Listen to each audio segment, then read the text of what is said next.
Is the sound all good? Say it again. Is the sound all good from here? Yeah. Mine? Yeah, all good. If you want me to move my microphone closer or further away, let me know. No, you sound pretty good. Cool. I don't know what the standard is, but I have no idea. I just have this microphone up here. Oh, okay. So I'm just hoping it's good enough. That's some fancy looking mic. Thank you. It's the Shure MV7. Yeah. Well, I'm really bad with brand names. I don't blame you. This one is the Samsung Q2U or something like that, and it's always when I search for podcasting mics that are like high quality but not super expensive, this always ends up being the recommendation. It's a well-known one. Yeah, it's good. Yeah. Cool. So I wanted to ask you this, but where are you actually from? If that's not a secret. Yeah. So my parents are both Austrian, but I was born in Belgium and raised in Belgium. And then when I was 17, I moved over to the UK to study sports science. Oh, indeed. So, okay. Now I was very tempted to. I was just listening to this like funny interview thing from some movie, I guess, where the girl is from Australia, and the guy said, "Oh, so like Arnold Schwarzenegger." It's like, no, he is Austrian. It's always the opposite, you know. It's always I tell people I'm from Austria, and like, oh, Australia, nice, and I'm like, no, Austria. People always think it's way more exotic than it is. But okay, so then, sorry, because my mind went wild when you said Austria. But so your parents are from Austria, but yeah, they moved to Belgium when I like a couple of years before I was born, because my dad got a job with the European Commission. So we had to move to Brussels, and then I was born there, raised there, and then moved to the UK when I was 17 to study sports science. Oh, okay. And then why did someone say that? And did you go to Wales at any point? I did not. No, I think it's just the accent. I get I've got a bit of a Mr. Worldwide thing going on, where some people think I'm from America, some people think I'm from Canada, some people think I'm from Turkey, some people think I'm from Italy. Like, no one ever really knows. So my accent throws people for a loop sometimes. Yeah, because just someone left a comment on when you did the interview with Dave that he's like the Welsh Menno. Indeed. And I was like, oh, he's Welsh, because like I did hear some German type accent type thing in your way of speaking, but I was like, but you are very fluent, so I mean, you could be Welsh, I guess, for all I know. So could be anything. You never know. Yeah. Where are you located, by the way? So I have been living in North Macedonia for 5 years. I am from Hungary originally. Yeah. So yeah, but I like you, I've been kind of all over basically for the last 10 years. I haven't lived in Hungary. So I was in the Netherlands. So I went to uni to the Netherlands. I was there for a total of like 3 years. Then I did like an internship type thing in New Zealand, was there for like a year and a half. And then, I ended up here kind of very randomly, almost left after 5 months, but then met my future wife. So got stuck here. Nice. Yeah. That's not so bad. Yeah. As some people like to say it in interviews, like my current wife. Like, I see. That's not a very nice thing to say, like my current wife. Really not. No, it's really not.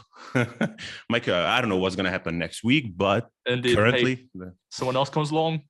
Yeah, I mean, you got to be open, right? So how are you doing now with like graduate studies, like PhD and all of that? Yeah. So I did my undergrad, finished that just over 2 years ago, and now it's been 2 years and like a month since I started my PhD. So currently my 3rd year, and presumably I should be able to finish within the next year. So last year of my PhD, only one study left to finish really, and then just writing up the thesis. So that should be feasible within a year. Right. And now you have actually published a study, right? Or now it's a preprint. It's currently in the publication process, so I've submitted to journals, but it's still being published right now.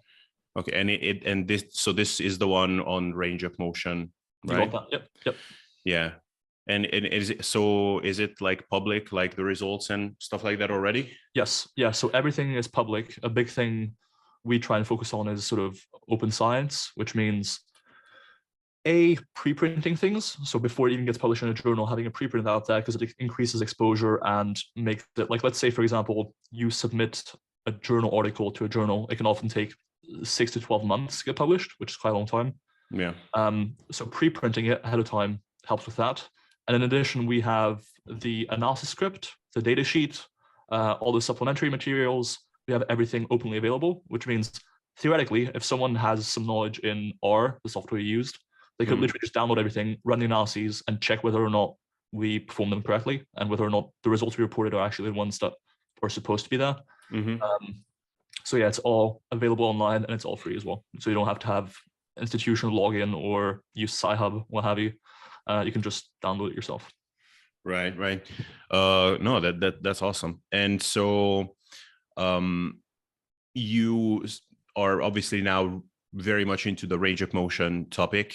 Was that in some part at least influenced by your time at RP, or I don't know if you still have any like collaboration with them? Yeah, absolutely. Officially? Yeah, absolutely. Yeah. So just before I started my PhD, I'd been doing some work for RP. Like, I wasn't an intern with them or anything yet, but I was doing some random work, like the timestamps on YouTube, and so forth. And I went to the seminar in London in 2019. And in general, just as a result of being into hypertrophy training, into RP and that sort of stuff at the time, my interest with range of motion grew, and I sort of read around it a little bit. And yeah, so when I was thinking about what to do after my undergrad, I was like, range of motion is pretty interesting. Let me apply for a PhD and have my research proposal center around range of motion, because at the time there wasn't that much evidence yet. And so I thought it was worth getting into. But yeah, it's funny you should ask that. I'd say before I started the PhD, my views on range of motion and my expectation of the results I would come across during my PhD were quite different from what ended up happening. So yeah, it's been an interesting experience. Yeah. Do you, now that you have been studying this, you look at like a lot of the things that are put out by others and the smart things there, like the sciencey things they are saying about, like, so if you do this with your range of motion, like if you bend, like, I don't know, like the bicep curl is an easy example just because I see that so much on my Instagram feed, but like, yeah, so if you do this, so you lift the bar and you do a bit of a shoulder flexion at the end, obviously like the Israel/whole curl, that's one example, but there are tons of other things like that from other people as well. So you look at things like that and now you look at those differently than you did before. 100%. I think before I started my PhD, I was very much on board with, for example, getting some shoulder flexion at top of a curl to increase range of motion at short muscle lengths, so get more repeat contraction essentially. Whereas nowadays, for example, on curls, I'm not so bothered about getting a lot of shoulder flexion involved, because that's essentially increasing the range of motion, but at short muscle lengths. And based on the results we have now, and based on a lot of different studies, I don't think increasing range of motion at short muscle lengths is necessarily a good thing for hypertrophy. You know, like, let's say you're doing a pretty full range of motion already, but you're just missing out on some range of motion in the short range. Like, think about a machine chest fly where you get to just, here, versus a crossover where you get all the way here. Yeah. Technically, with a chest fly, you're missing out on some quote unquote range of motion, but it is at short muscle lengths. But I don't think that for hypertrophy, you're missing out on anything there, because long muscle lengths appear to be quite important for hypertrophy. Yeah.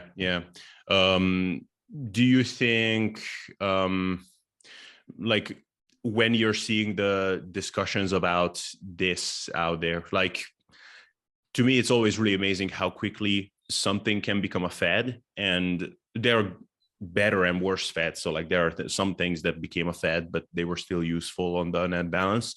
But do you already see some like fadization of this range of like a long muscle length stuff a little bit in the industry? Absolutely. At the same time, I think it's not a fad I'm too opposed to, and there's a couple of reasons for that. One is there's a decent amount of evidence in favor of it, right? So it's not as though there's like 2 studies with small sample sizes that say, hey, this is the case. It's more like we have around 8 studies comparing partial to full range of motion, 6 studies comparing partial ranges of motion at different muscle lengths, some isometric data. Like there's quite a few studies overall already. So that's why I'm not too concerned about it becoming a fad based on no evidence. At least there is some evidence to support its use. And the second thing is like, your training anyways, range of motion is one of those things where whether you use one range of motion or the other, there's no real cost to you, Like you're not spending more time training. You're not really, probably at least, risking injury more or anything like that. So at the very least, you're getting the same results, right? I think it's important to keep in mind that we're not talking about huge effects here. So whether you're using, the optimal TM range of motion for hypertrophy at long muscle lengths and so forth, or using just a normal range of motion, the difference between the two for hypertrophy isn't going to be that huge. But at the same time, because the cost of implementing one versus the other is essentially non-existent, I'm not too concerned about it becoming a fad. I just think people need to keep in mind we're talking about small effects too, Yeah. It's so okay. Maybe let's start at the beginning because now we're kind of getting into it, sort of, but not really. So yeah, like before this has become like more so just out there in the industry, I think my stance on this was just kind of following other people, like getting into the science a little bit, but not like to the depth that you are now. So I would have said full range of motion is superior. Yeah, the stretch is important, but it's good to train like the full contractile range. And if there is a muscle where it would be difficult to do that at the same time with one movement, then pick movements that do both. But partial range of motion is pretty demonstrably worse. And there was this one study that kept being referenced where I think it was the bench press. So like they did like, I think the bottom part, like top half, but they equated the volume with just the full range of motion bench press. And still with that, the full range of motion was found to be more effective. So I said things like this, but bottom line, full range of motion is better. So as opposed to that, it seems like, please take it away. Yeah. So as opposed to that, for hypertrophy, it seems like full range of motion is likely only better than a partial range of motion, if and when it includes longer muscle lengths, right?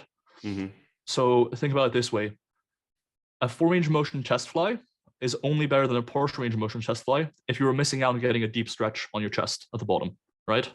On the other hand, if you are getting some range of motion at long muscle lengths, like for example, the bottom of a bicep curl, it's not clear that getting the top part of that range of motion is going to add much, if anything, to your hypertrophy results. It might even be slightly worse because you're proportionately spending more time at short muscle lengths, which don't seem to be as productive for hypertrophy as longer muscle lengths.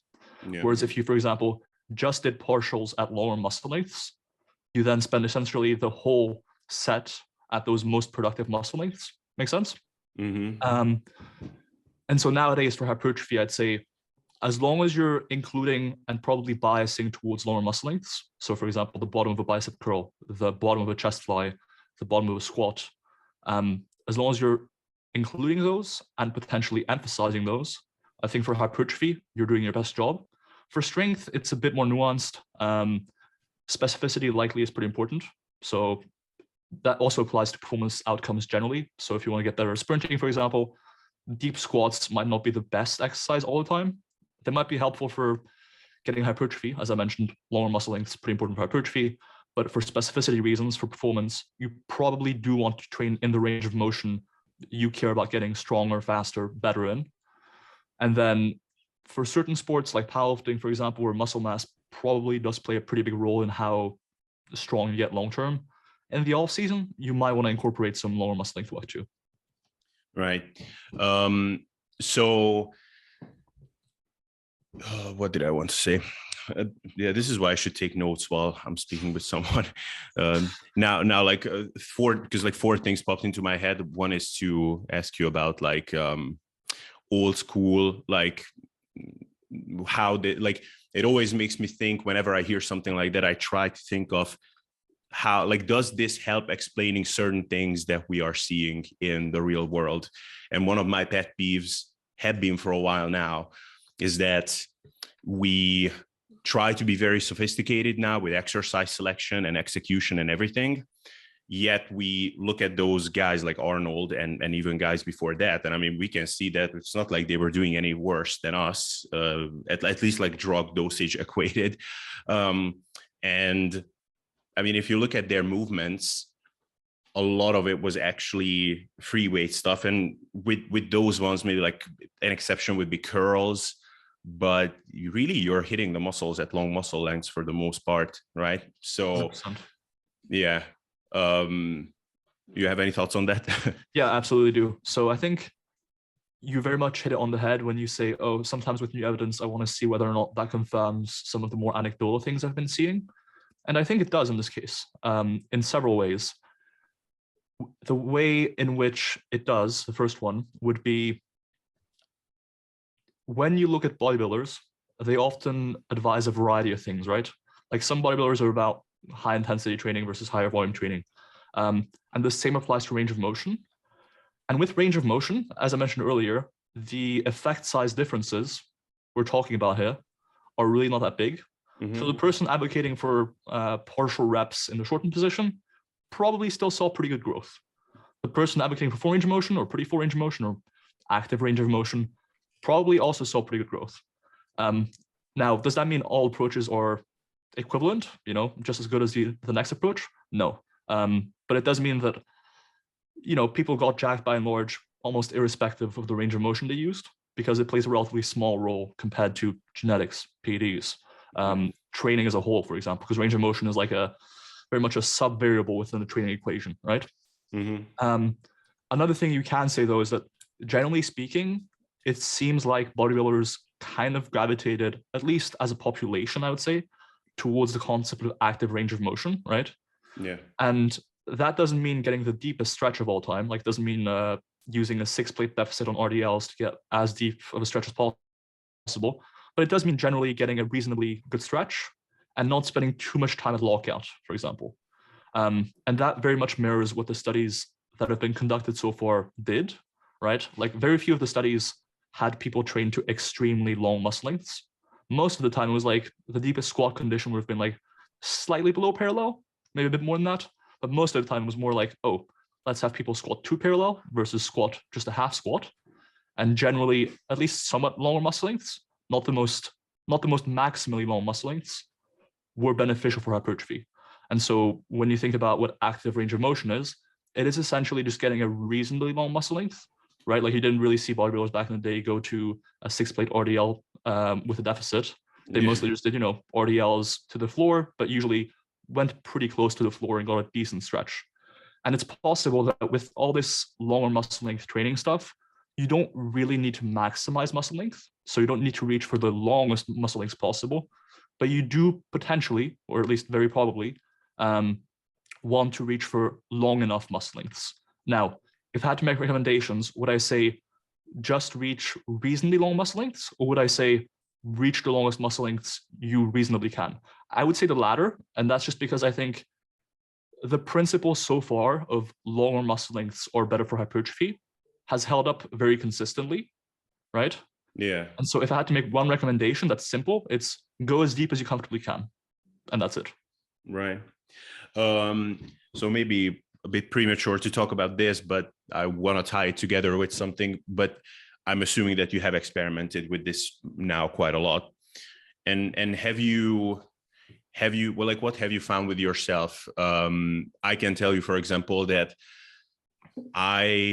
maybe you have seen these posts as well, like that the biceps and the triceps don't benefit from big stretch as well. And it's like, I don't know, but my first thought was like, I would not be shocked if one day that turned out to be somewhat correct, at least, because like I never felt like anytime I try to stretch the biceps out, it just feels awkward as hell. At least if I try to do it with like with a preacher curl with an easy bar or something, like with a supinated grip, like holy shit, like I just feel it, like the elbow crease, like I just felt this really awkward thing. Like I don't know what, but something is gonna tear over there.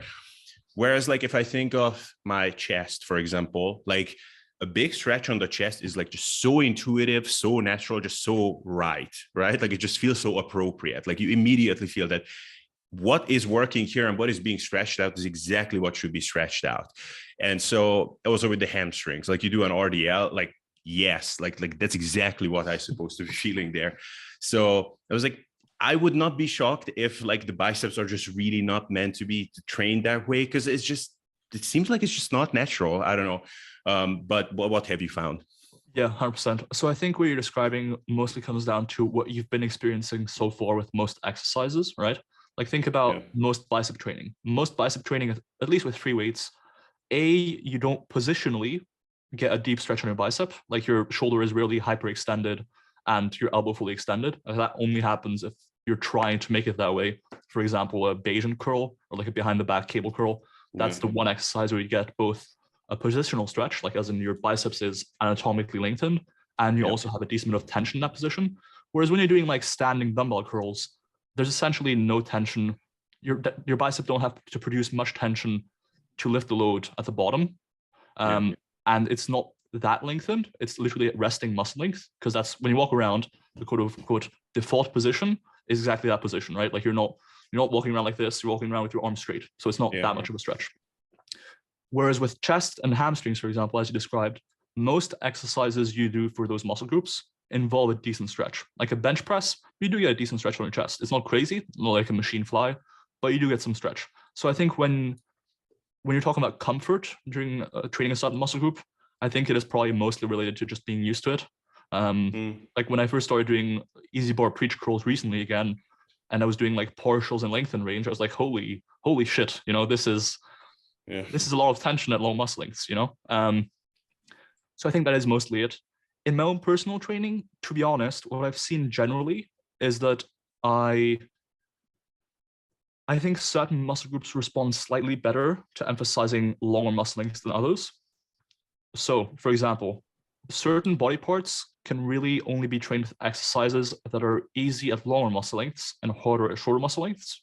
So when you think about the back or the side delts or the biceps, as we just mentioned, almost all the exercises you can do for those muscle groups are very difficult near the quote unquote peak contraction and quite easy at the sort of full stretch position. So cable row, for example, at the fully stretched out position, it's very easy to get some half reps, right? Like you'd use a lot of weight for that. On the other hand, getting full range of motion reps on a cable row and touching your chest on every rep, you really can't use that much weight because the fully contracted position is quite weak, quote unquote, or it's quite difficult to do that with a lot of weight. And so for those muscle groups, I think emphasizing the stretched out position can be helpful. And you can do that in a variety of ways. One would be doing partials at lower muscle lengths so that you can actually stimulate that range of motion a bit more effectively. Another one would be pausing in that position so that you proportionately spend more time in that position than you would otherwise during a set.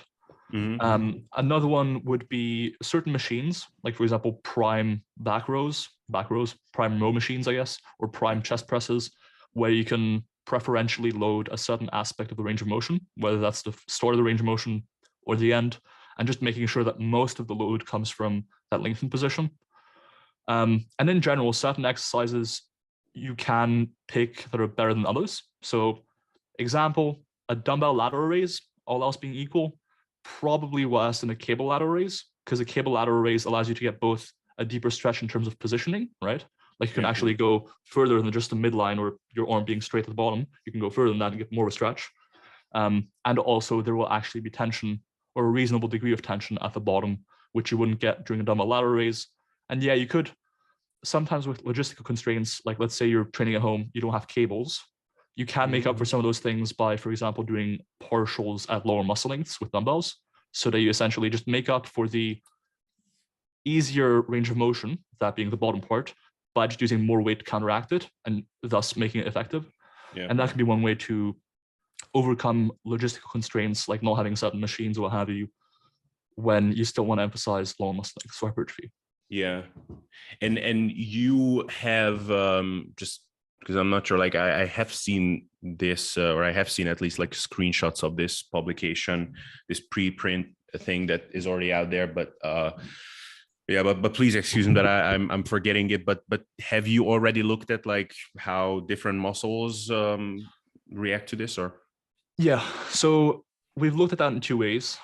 the first way was we basically grouped all the outcomes. So that was hypertrophy, strength, power, everything, and divided them into upper and lower body and compared partial range of motion versus full range of motion. And it doesn't seem on the whole like the upper and lower body respond differently when everything is combined, right? Yeah. Now, I'm assuming your question is mostly about hypertrophy, right? Yeah. In that case, what I can tell you, and that's from me reading all of the studies individually,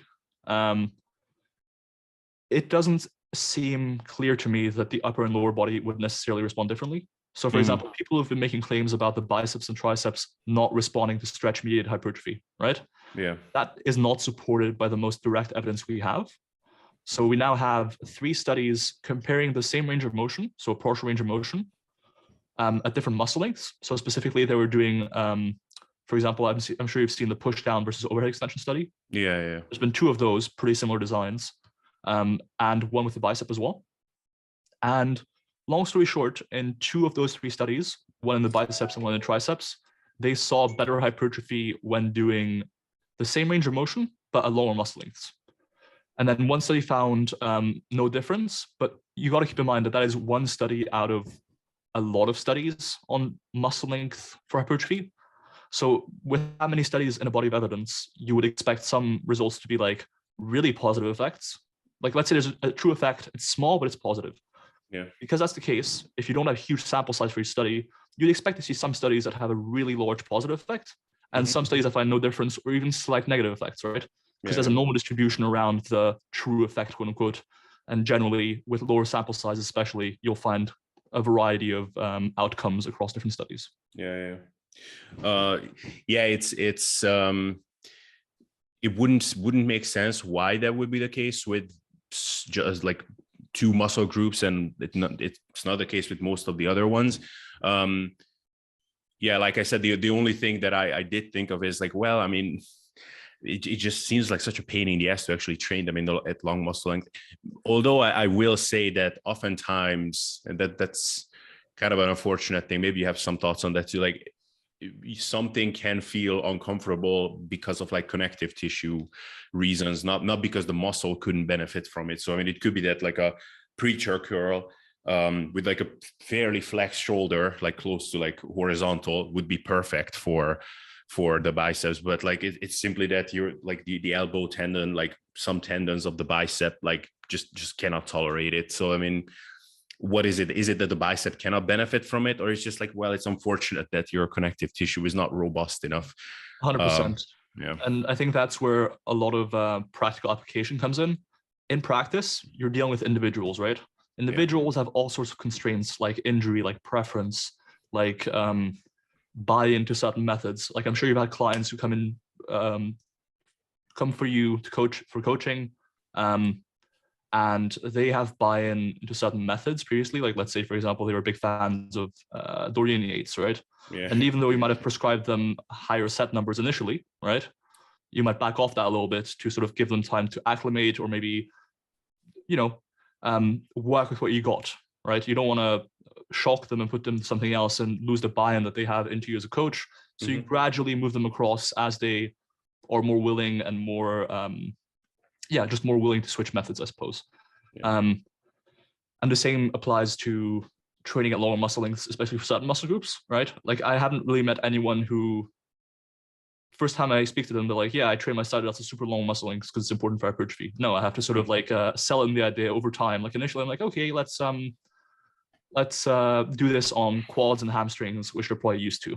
And then gradually I explain sort of the rationale behind certain exercises to them that, hey, lower muscle length is pretty important. And then I can gradually expose them to the idea that that also applies to your side delts and to your bicep and tricep as well, as we just discussed. Yeah. And generally move them over there. I do think with range of motion and long muscle lengths, as it relates to discomfort or pain and injury, there is something to be said for, quote unquote, the active range of motion. And what I mean by that is, generally in the evidence, with people with pre-existing injuries, one finding you do tend to see, to my understanding at least, is that when people train a muscle group at the extremes of range of motion, for example, a deep stretch or like a complete peak contraction, if they already have pre-existing pain, like a pre-existing injury, generally that will exacerbate the pain they experience. And so if, for example, you have an injury and it doesn't feel comfortable or it makes the pain worse when you go and get a deep stretch on your bicep, then yeah, I would say for the time being, avoid it and then gradually work towards it as pain allows. But there is some truth to that if you have some sort of pre-existing injury or condition, I would say gradually incorporate it as you grow accustomed to it and pain doesn't prevent you from doing so. Yeah. That's very useful. And what you just said there about the active range of motion. How much do you buy into that in general? Like I even remember being having seen a debate between Mike Israetel and Nick Tuminello, I think. Him, yeah. How do you say his name? Tuminello, I think. Tuminello. Yeah, that sounds good to me. I'm sure you're used to people mispronouncing your name, so I assume you have empathy for him. Yeah. Although, like, I think it's just the C and the S after that. It just doesn't make sense because it's only in Hungarian that's a ch. Like in other, it's like it makes total sense that's how they would say it. But so they were talking about this whole active range of motion versus like total range of motion thing, and yeah, Mike Israetel was a bit skeptical about it. And I mean, to be fair, it's tough to tell, right? Like with when it's when a muscle is overstretched, that's passive insufficiency, right? Correct. Yep. Yeah.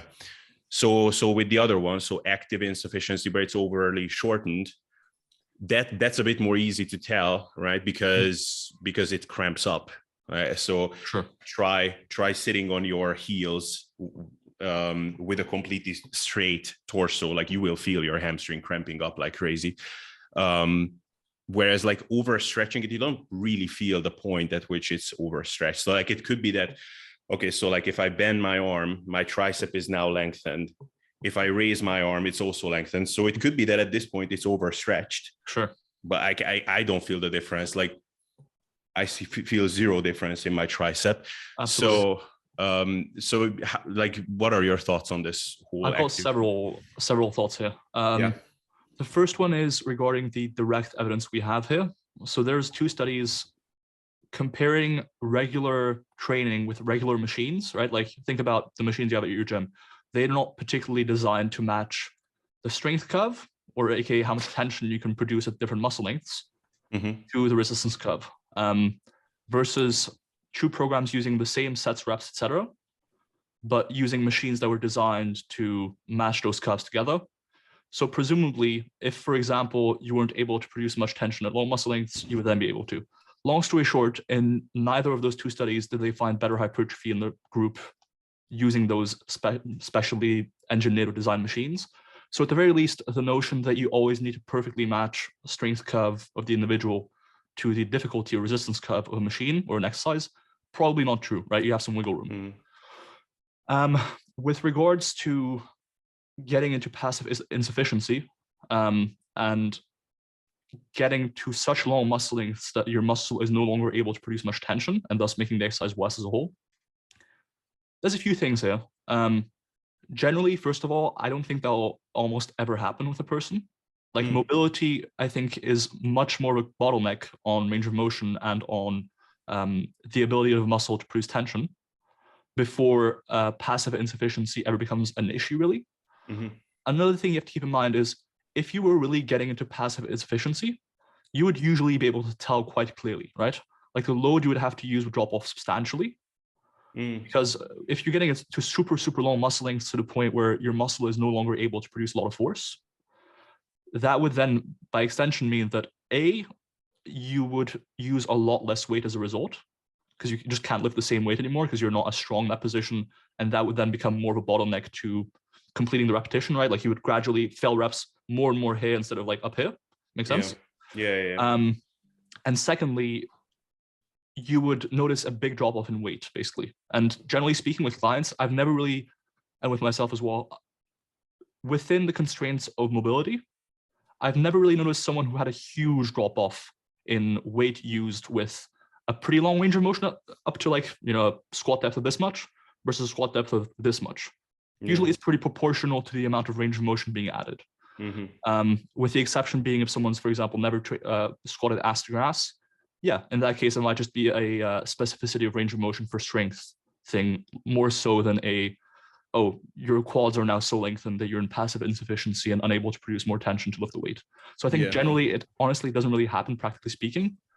And I think that is a point that is very strongly bolstered by the evidence we have on partial range of motion versus full range of motion in the evidence. So as I said earlier, generally the depth, for example, to which participants squatted in these studies is pretty low, but not crazy low.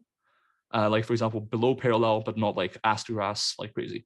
And at least to that point, you don't hit anything like passive insufficiency and you see better hypertrophy. And so I think at the very least, for almost everyone, training as quote unquote deep as they can go, like the longest muscle lengths they can reach, is a good thing.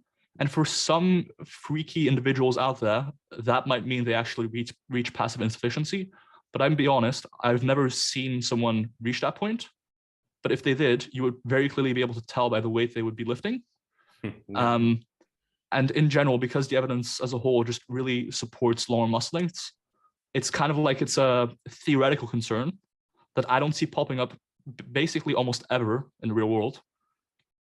And we have so much evidence for a much stronger point that I'm not really too concerned with that potential issue that might arise with too long a muscle length. Yeah, I might actually be one of those people, at least with some, like, I don't know, but like I just know that when I do this, like a lot of people give me strange looks. So apparently this is more flexible than most people.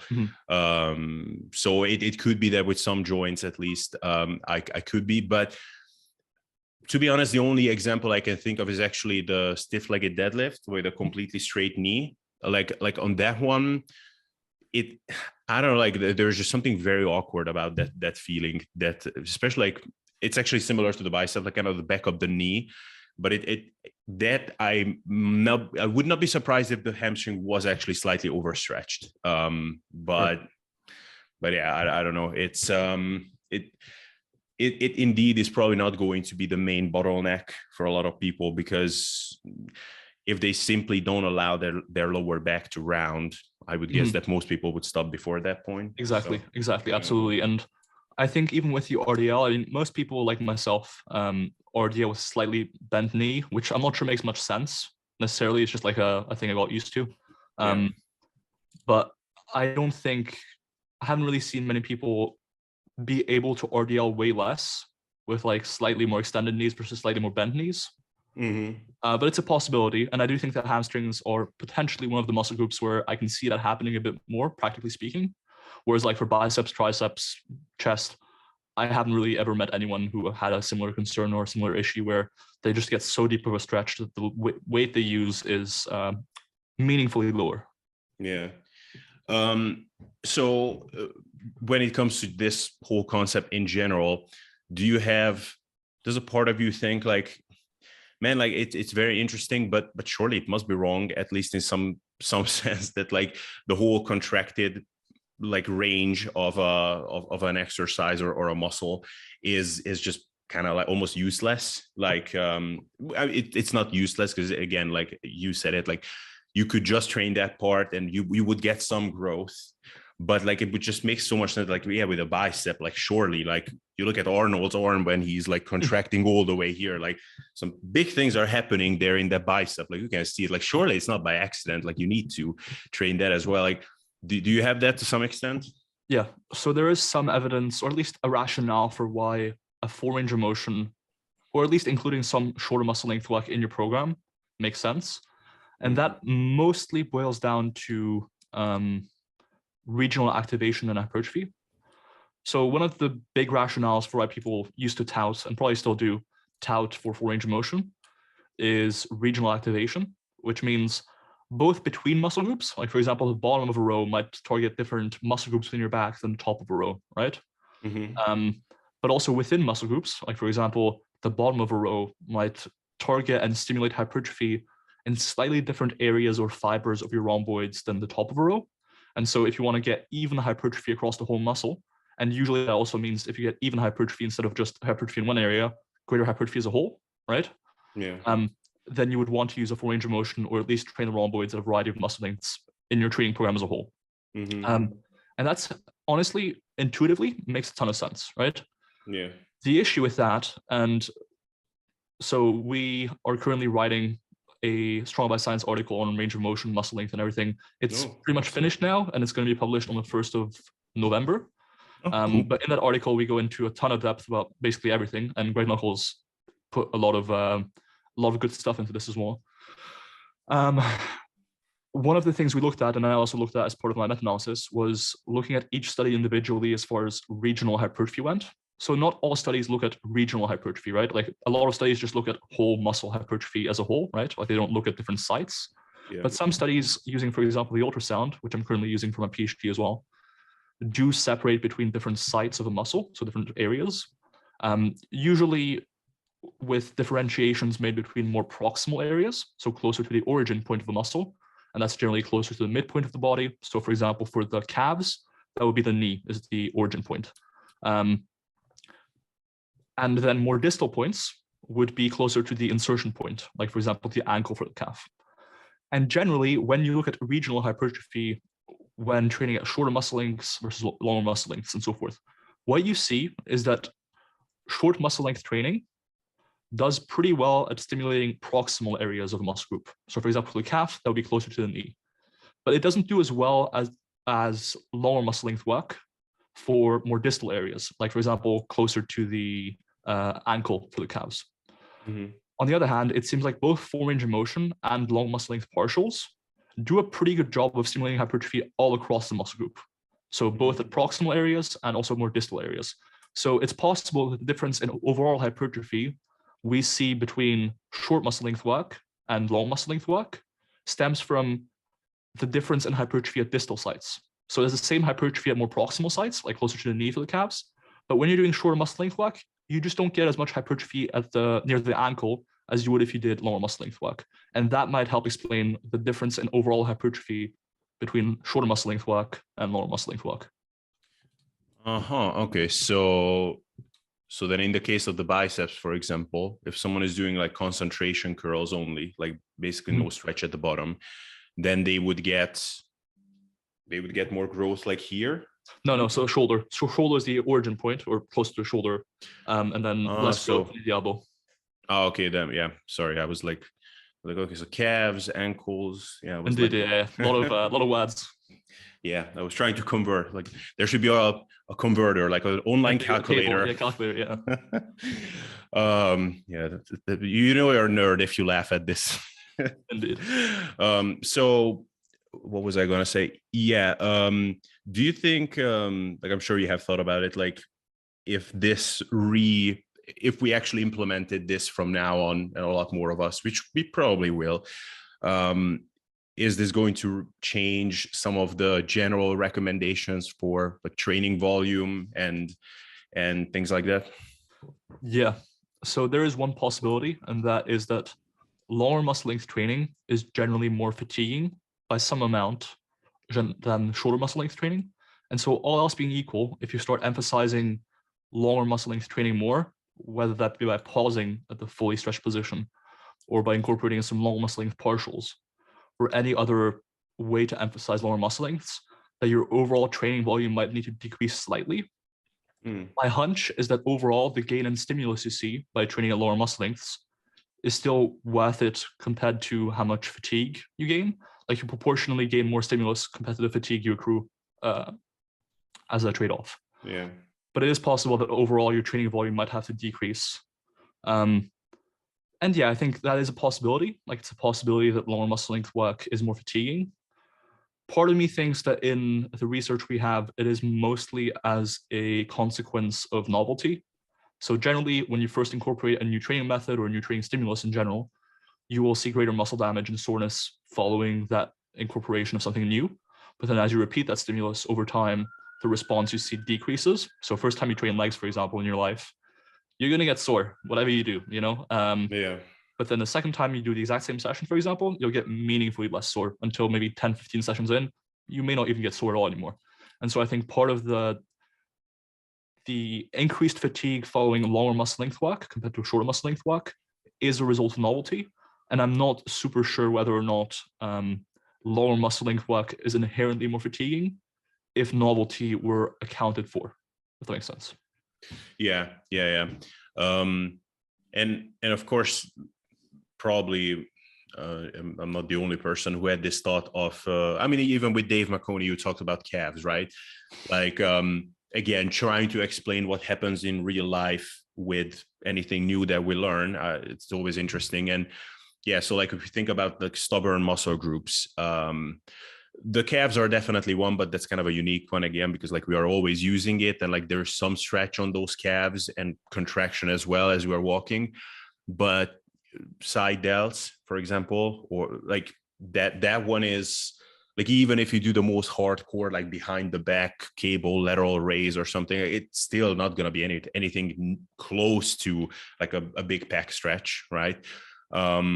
So do you think, like just theorizing over it, that like the stubbornness of a muscle group is related to the stretch that it can be put under? Yeah, to an extent. I think with a lot of stubborn muscle groups, it is just straight up genetics. But I think to an extent that may play a role where, at least for most people, the exercises they think about when trying to train a muscle group and the way they perform it might not be putting much of a stretch on the muscle. Whereas for others, for example, let's say the hamstrings or the glutes are really easy to target directly, because almost every glute exercise you can think of places, except for maybe the hip thrust to an extent, places a meaningful amount of tension and difficulty on the glutes at the bottom or at the stretch position. So it's really easy to train, right? Like you just do some deadlifts or some squats or some lunges, and they all put a ton of tension on the glutes and lengthen position. Whereas for other muscle groups, you may have a bit of a harder time to milk out that long muscle length work, let's say. Mm-hmm. Yeah. Because I mean, if I'm just thinking anecdotally, for me, like my best body part or most gifted one would be my chest, but it's kind of stupid because like even those that have terrible chest and let's say good shoulders, like even they will get a bigger stretch, I guess, on their on their pecs than they do on their shoulders. Yeah.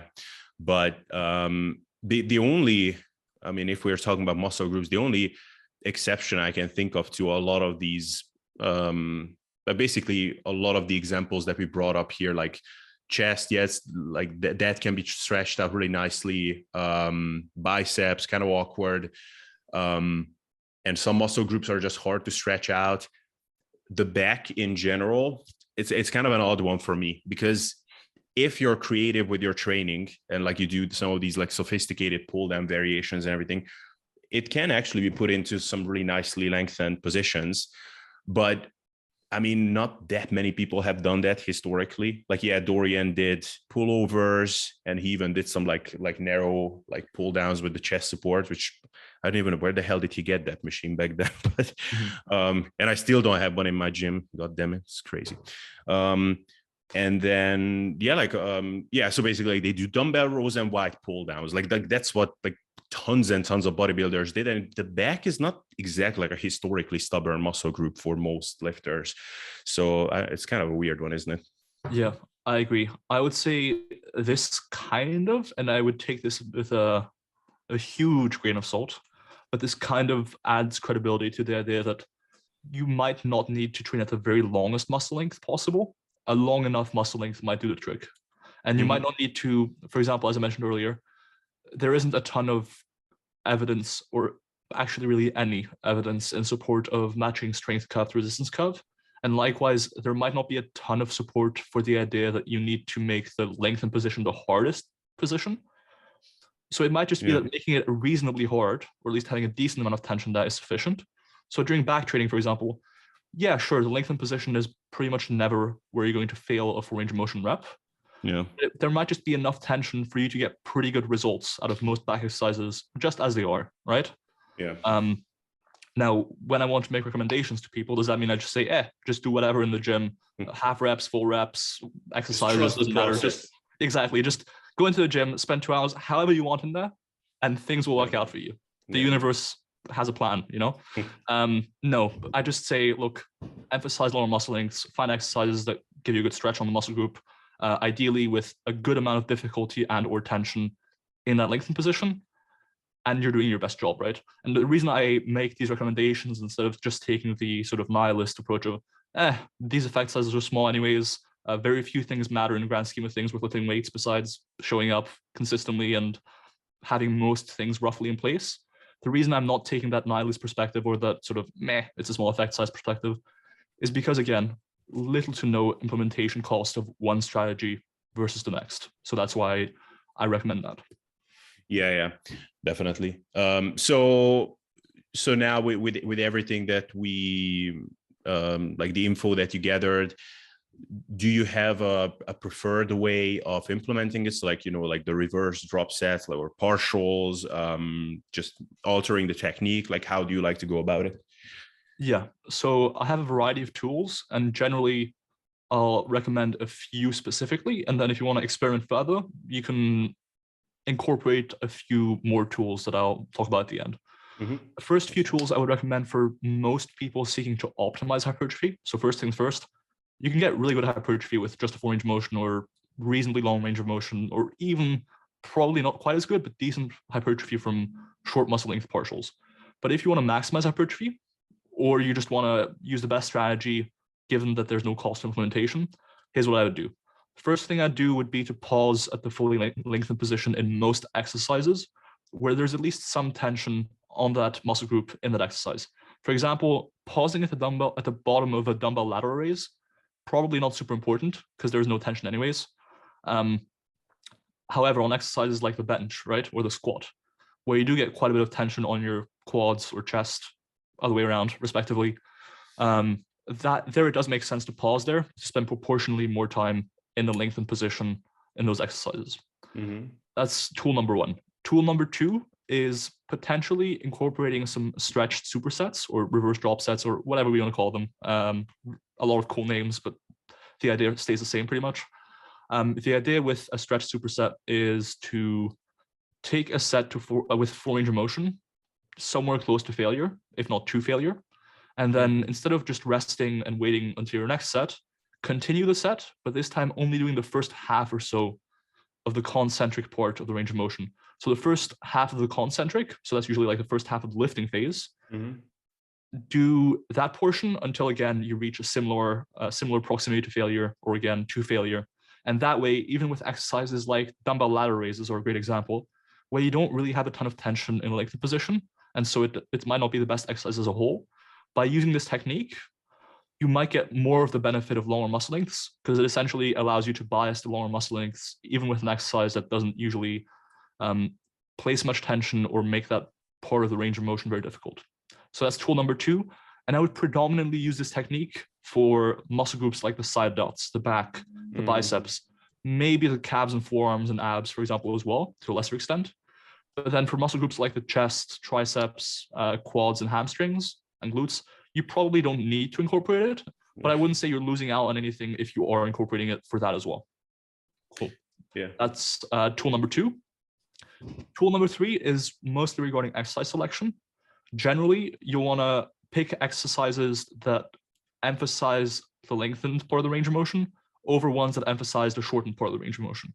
So if you have two options, one exercise like a, say, machine row that is quite heavy at the shortened position, but really easy at the length position, or one that's the opposite, pick the second one, because that one will likely give you better hypertrophy.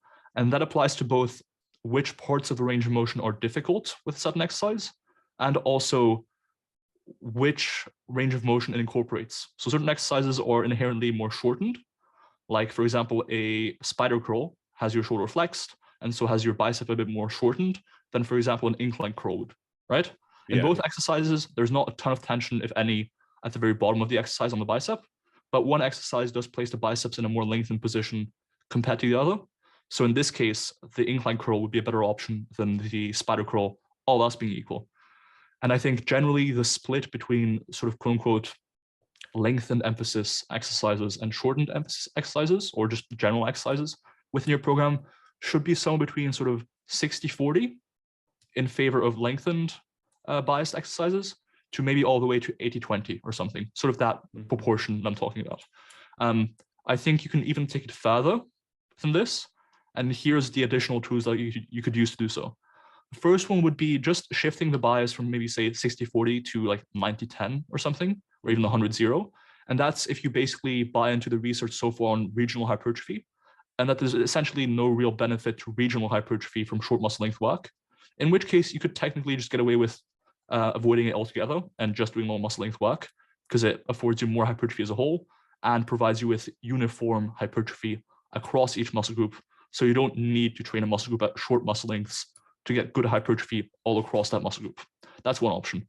Another option would be to experiment with a greater amount of stretch supersets. So not just for back, bicep, side delts, and so forth, but also for chest, tricep, quads, etc. Not sure how much you get out of that, but it's worth doing. And then a final thing you could do is experiment with partial range of motion only, or even isometric only exercises and sets at long muscle lengths.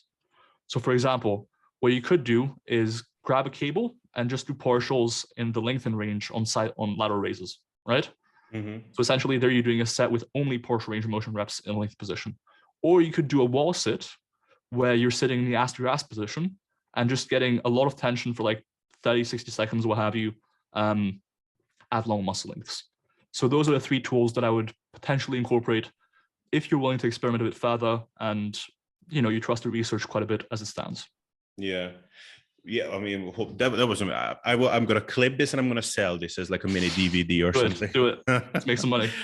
No, but yeah. So because like this is a beautiful wrap up. I don't really want to go into this deeply, but like, am I correct that like what you mentioned at the end? So basically, that would be like an isometric contraction, right? Yep. That it's interestingly, we just don't know that much about that. So like everybody assumes that we know that dynamic contractions are much better than isometrics, but we don't actually. It's just an assumption. Is that more or less 100%? 100%. There's not a lot of direct evidence on, for example, eccentric only versus concentric only versus isometric only, or concentric plus eccentric, so dynamic contractions versus isometric for hypertrophy. And there's never been a systematic review or meta-analysis on this topic. And so that's something actually that we want to do, in part because everyone, as you mentioned, always has that idea in the back of their heads of, hey, isometrics are bad for hypertrophy. We definitely need to take an exercise through a concentric and eccentric phase to maximize hypertrophy. But I'm not sure that's true.